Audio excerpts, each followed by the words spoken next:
என்னடா பிக் பாஸ்ல கையெல்லாம் உடச்சிக்கிற அளவுக்கு கேம் விளாட்றீங்க அப்படின்னு ஷாக் ஆகிற வகையில் இன்னைக்கு ஒரு சம்பவம் நடந்திருக்கு. அப்படி யாருக்கு என்னாச்சு அப்படின்னு பார்த்தீங்கன்னா நம்ம ராணவுக்கு தான். இன்னைக்கு காலையில் விட்ட ஃபர்ஸ்ட் ப்ரோமோவே பயங்கர ஷாக் ஆகியிருக்கு அப்படின்னு தான் சொல்லணும். ஏன்னா இன்னைக்கு ஏதோ டாஸ்க் கொடுத்துருப்பாங்க போல, ஏதோ இந்த பிரிக்ஸ்லாம் அடுக்கிற மாதிரி. அப்படி அந்த கேம் போயிட்டு இருக்கும்போது ராணவுக்கும் ஜெஃப்ரிக்கும் ஏதோ ஒரு தள்ளுமுள்ளு மாதிரி ஆகுது. அப்போ ராணவுக்கு கையில் அடிப்படுது. அப்போ சுற்றிட்டு இருக்கவங்களாம் என்ன சொல்கிறாங்க அப்படின்னா, இவர் வந்து நடிக்கிறாரு, இவர் வந்து தெரியணுன்றது கண்டிப்பாக பண்ணுறாரு அப்படின்ற மாதிரியான கமெண்ட்ஸ்லாம் வந்து பாஸ் பண்ணுறாங்க அன்ஷிதா, சௌந்தர்யா போன்ற நபர்கள். ஆனால் ராணுவ அப்பயுமே வழியில் வந்து துடிச்சுக்கிட்டு இருக்கிறாரு, எனக்கு ரொம்ப வலிக்குது அப்படின்றது மாதிரி. இப்படி இந்த ஃபர்ஸ்ட் ப்ரோமோ வெளியான உடனே எல்லாரும் என்ன நினச்சாங்கன்னா, ஆமாம் ராணுவ வந்து நடிக்கிறாரு, இதுக்கு முன்னாடியும் அவர் அப்படி தான் பண்ணிக்கிட்டு இருந்தாரு, தெரியணுன்றதுக்காண்டி பண்ணுறாரு அப்படின்ற சில கமெண்ட்ஸுமே நம்மளால் பார்க்க முடிஞ்சுது. ஆனால் ப்ரோமோ 2 ரிலீஸ் ஆனதுக்கப்புறம் எல்லாருக்குமே இன்னும் கொஞ்சம் ஷாக் ஆயிடுச்சு. ஏன்னா அவர் ஹாஸ்பிட்டலுக்கு கூட்டிகிட்டு போய் கையில் கட்டு போடுற அளவுக்கு அந்த ஆக்சிடென்ட் வந்து நடந்திருக்குது.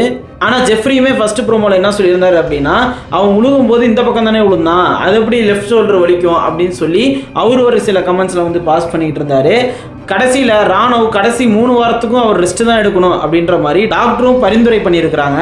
இதுக்கு முன்னாடி ராணுவ பற்றின கமெண்ட்ஸ்லாம் விட்டாங்க இல்லையா, அன்ஷிதாவாக இருக்கட்டும் சௌந்தர்யாவாக இருக்கட்டும், இவர் நடிக்கிறாரு அப்படின்னு சொல்லிட்டு இருந்தாங்க. ஆனால் அன்ஷிதா இந்த விஷயம்லாம் தெரிஞ்சதுக்கப்புறம் ஏந்திரிச்சு மன்னிப்புமே கேட்குறாங்க. நீ வந்து சும்மா தான் பண்ணுறேன்னு நான் நினச்சேன், பட் உண்மையிலுமே உனக்கு அது வலிச்சிருக்கு, ஐ எம் ஸோ சாரி அப்படின்னு சொல்லிட்டு அந்த இடத்துல ஃபீல் பண்ணியுமே அழுதுருக்குறாங்க. ஆனால் சௌந்தர்யா ஏந்திரிச்சு என்ன சொன்னாங்க அப்படின்னா, நீ தெரியணும்னு பண்ணுறதுக்காண்டி பண்ணேன்னு நினச்சேன் அப்படின்னு சொல்லி திருப்பி அந்த விஷயத்த சொல்லிக்கிட்டே இருந்திருக்காங்க. அவங்க எந்திரிச்சு சாரி கூட சொல்லியிருக்கலாம், இல்லை அது எதுவுமே பேசாமல் கூட தவிர்த்து இருந்திருக்கலாம். ஆனால் திருப்பி அதை குத்தி காட்டுற மாதிரி சொன்னதுனால ராணுவ டக்குன்னு எந்திரிச்சு, இங்கே யாரும் தெரியணுன்றதுக்காண்டி பண்ணுறதில்ல, எனக்கு உண்மையிலுமே வலிச்சுது, அப்போல்லாம் நீங்கள் சொல்லாதீங்கன்ற ஒரு விஷயத்தையுமே அவங்க சொல்லியிருக்கிறாரு. இந்த இடத்துல சௌந்தர்யா தேவையில்லாமல் பேசியிருக்காங்களோ அப்படின்றத நம்மளால் பார்க்க முடியுது. ராணுவ யார் அப்படின்னு பார்த்தீங்கன்னா வைல்ட் கார்டு கண்டஸ்டண்டாக தான் அவர் உள்ளே வந்தார். உள்ளே வந்த உடனே ஒரு கொஞ்சம் பதட்டத்தில் தான் இருந்தார். ஏன்னா யார் கூடயும் சேராமல் இவர் கொஞ்சம் தள்ளியே வச்சுட்டு இருந்தாங்க. ஏன்னா இவர் கொடுக்குற பதிலோ இவர் பேசுகிற விஷயங்களும் ரொம்ப தெளிவு இல்லாமல் இருந்துச்சு. இந்த விஷயம் கடைசியாக விஜய் சேதுபதி எபிசோட் வரைக்குமே இருந்துச்சு. எந்த விஷயத்துக்குமே தெளிவாக பதில் சொல்லாமல் கொஞ்சம் யோசிச்சு பேசக்கூடிய ஒரு நபராக தான் இருந்தார். ஆனால் கேமில் சில விஷயங்கள் நல்லதாகவும் பண்ணியிருக்காரு, சில விஷயங்களை குழப்புற மாதிரியுமே அவர் பண்ணியிருக்கிறாரு. ஏன்னா அவர் நிறைய விஷயங்கள் பேசி நம்ம பார்த்துருப்போம். தெளிவாக பேசுறதுக்கு இத்தனை பேர் இருக்கீங்க, குழப்பம் பண்ணுறதுக்கு நான் தாண்டா இருக்கேன் அப்படின்ற மாஸ் டைலாக்லாம் சொல்லி விஜய் சேதுபதி கிட்ட திட்டு வாங்கியிருப்பாரு. ஆனால் ராணுவ என்னதான் இந்த மாதிரியான விஷயங்கள் சைல்டிஷாக பண்ணிட்டு இருந்தாலும் சில கேம்னு வரும்போது அவர் கரெக்டாக பிளான் பண்ணி விளையாண்டுருக்கிறாரு. அப்படி ஒரு கேம் தான் கேப்டன்சி டாஸ்க்ல முத்துக்குமாருக்கு சப்போர்ட் பண்றதா சொல்லிட்டு கடைசியில் விஷாலுக்கு போய் சப்போர்ட் பண்ணாரு. அது அவரோட கேம். இந்த மாதிரியான விஷயங்களை அவர் தெளிவாக தான் விளையாண்டுருக்கிறாரு. இதை முத்துக்குமாருமே நேற்று பாயிண்ட் பண்ணி அழகா சொல்லியிருப்பாரு. ஆனா ராணுவ எந்த விதத்திலுமே நடிச்சாரா அப்படின்னு கேட்கும் போது இல்ல, அவர் சில விஷயத்துல அப்படி விளையாண்டுருக்கிறாரு. பட் அவர் நடிச்சாலும் மூஞ்சில தெரிஞ்சிடும் இவர் நடிக்கிறாருப்பா அப்படின்ட்டு. ஒருத்தர் வழியில துடிக்கும் போது நம்ம அந்த மாதிரியான கமெண்ட்ஸ் பாஸ் பண்றது வந்து ரொம்ப தவறான விஷயம். அவரை நடிச்சு வழியில துடிச்சாலுமே அந்த டைம்ல அப்படி கமெண்ட்ஸ் பாஸ் பண்ணக்கூடாது. பட் ராணுவுக்கு இந்த மாதிரி ஆனதை நம்ம யார் மேலேயுமே பழி போட முடியாது. It's accident. விளையாடும் போது சில தள்ளுமுள்கள் ஏற்பட்டு இந்த மாதிரி நடக்க தான் செய்யும். ஆனா இதையுமே தவிர்க்கணும். அடுத்தடுத்த கேம்ல ரொம்ப பிசிக்கலா அவங்க விளையாடாம கொஞ்சம் யோசிச்சு விளையாண்டாங்கன்னா அது நல்லா இருக்கும். இந்த விஷயம் லிட்டரலி ஒரு ஆக்சிடென்ட், இதுக்கு யாருமே பொறுப்பாக மாட்டாங்க.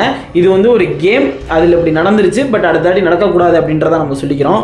இப்படி பரபரப்பா பிக் பாஸ் போயிட்டு இருக்க வகையில் இன்னொன்று சம்பந்தமே இல்லாமல் வெளியில கேஸ் அளவுக்கு வந்து போயிருக்குது. அது சம்பந்தம் இல்லையா அப்படின்றத வந்து பிக் பாஸ் டீம் தான் விளக்கம் கொடுக்கணும். ஏன்னா Athangudi tiles vs Bigg Boss அப்படின்ற மாதிரியான ஒரு இஷ்யூ வந்து இப்போ ரீசெண்டாக போய்கிட்டு இருக்கு. இதில் என்ன பிரச்சனை அப்படின்னு கேட்டிங்கன்னா, பிக் பாஸ்ல பல தனியார் நிறுவனங்கள் வந்து ஸ்பான்சராக இருக்கிறாங்க. அதில் ஒன் ஆஃப் த ஸ்பான்சர்ஸ் தான் இந்த கேஏஜி டைல்ஸ். இப்போ இதுக்கும் இந்த கேஸுக்கும் என்ன சம்பந்தம் அப்படின்னு கேட்டிங்கன்னா, ஆத்தங்குடி டைல்ஸ் அந்த நிறுவனத்தை பற்றி பிக் பாஸ்ல உள்ள கண்டஸ்டன்ஸ், அதாவது தீபக் அவர்கள் வந்து தவறா சொல்றாரு, இந்த மாதிரி இது வந்து கையிலேயே செய்யறது, இது சீக்கிரம் ஃபேட் ஆயிரும் அப்படின்ற தவறான கருத்துக்கள் வந்து அவர் வந்து சொல்றாரு. இதை அவர் எதுக்கு சொல்றாரு அப்படின்னா, இதுக்கு ஸ்பான்சராக இருக்கக்கூடிய கேஏஜி டைல்ஸ் அவங்களோட டைல்ஸ் வந்து ஸ்ட்ராங்காக இருக்கும், சீக்கிரம் ஃபேட் ஆகாது அப்படின்னு அதை ப்ரொமோட் பண்ணுறதுக்காண்டி எங்கள் ஆலங்குடி டைல்ஸை வந்து ரொம்ப தரைக்குறவாக பேசுகிறாங்க அப்படின்ற மாதிரி அவங்க குற்றச்சாட்டு வச்சுருக்காங்க. அது மட்டும் இல்லாமல் இந்த கண்டஸ்டன்ஸுக்கு தொணை போகிறதுனால இந்த சீசன் பிக் பாஸ் ஹோஸ்டான விஜய் சேதுபதி அவர்கள் மேலேயும் நாங்கள் கேஸ் கொடுக்குறோம் அப்படின்னு ஆத்தங்குடி டைல்ஸ் அவங்க சார்பாக கேஸ் கொடுத்துருக்குறாங்க. ஆக்சுவலாக இது 2 பிஸ்னஸ் மேன்ஸ் அவங்களுக்குள்ள இருக்கிற ஒரு போட்டி. இதை வந்து ஒரு பிக் பாஸ் ஷோக்குள்ள கூட்டிட்டு வந்து அதை ஒரு பிரச்சனையாக ஆக்கியிருக்கிறாங்க.